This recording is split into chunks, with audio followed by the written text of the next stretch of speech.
Hey all உளுந்து வடை lovers யாராவது இருந்தீங்கன்னா டக்குன்னு ஒரு லைக்கை போட்டுருங்க. ஏன்னா எங்கள் வீட்டில் சிறுசுல இருந்து பெருசு வரைக்கும் இந்த உளுந்த வடைனா ரொம்ப ஃபேவரெட்டுங்க. அரிசிக்கு எப்போ மாவாட்டினாலும் கூடவே கொஞ்சம் வடைக்குன்னு உளுந்து தனியாக ஊற வச்சு ஆட்டி எடுத்துருவாங்க. நல்லா பொது பொது பொது பொதுன்னு ஆட்டி எடுத்தால் தான் வடை சூப்பராக இருக்கும். என்னடா இப்படி இருக்குது என்ன குடிச்சிருன்னு சொல்லிட்டு கஷ்டப்பட்டு வடை சுட தெரியாமல் கவலைப்பட்டுட்டு இருக்கிறீங்களா?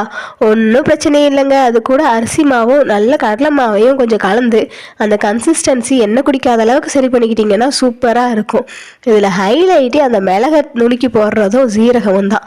இந்த மிளகு குழந்தைங்க சாப்பிட்றதுனால மிளகாய் எதுவும் ஆட் பண்ண மாட்டோம். மிளகு நுணுக்கி போட்டு காரத்துக்கு ஆட் பண்ணிக்குவோம். ரொம்ப காக்கவும் காக்காது, ரொம்ப காரம் இல்லாமல் சப்புன்னு இருக்காது, கரெக்டாக இருக்கும். மிளகு உடம்புக்கும் ரொம்ப நல்லது இல்லைங்களா? இதில் வெங்காயத்தை நிறைய வெட்டி போட்டோன்னா ஃப்ளேவர் சூப்பராக இருக்கும். அதை அப்படியே குட்டி குட்டியாக போண்டாவாக போட்டு எடுத்துட்டோன்னா செம்ம டேஸ்ட்டாக இருக்குங்க. ஒரு வாயில் டப்பு டப்புன்னு எடுத்து போட்டு சாப்பிட்றலாம். எனக்கு ரொம்ப பிடிக்கும், எங்கள் வீட்டில் எல்லாருக்கும் ரொம்ப பிடிக்கும். நீங்களும் ட்ரை பண்ணி பாருங்கள். நான் சொன்ன மாதிரி டிப்ஸை ஃபாலோ பண்ணுங்கள். இப்போல்லாம் வேலைக்கு போகிறதுனால காலையில் செய்கிறதுக்கு சுத்தமாக நேரம் இருக்காதுங்க. நைட்டு இதவே நல்லா சக்கரை தொட்டு சாப்பிட்டுட்டு வயிறு நம்ம தண்ணியை குடிச்சிட்டு படுத்தா அப்படி தூக்கம் வரும். நைட் டிஃபனே சாப்பிட்றதில்ல. இப்படி தாங்க போயிட்டுருக்கு. நெக்ஸ்ட் வீடியோவில் பார்க்கலாம். Bye bye.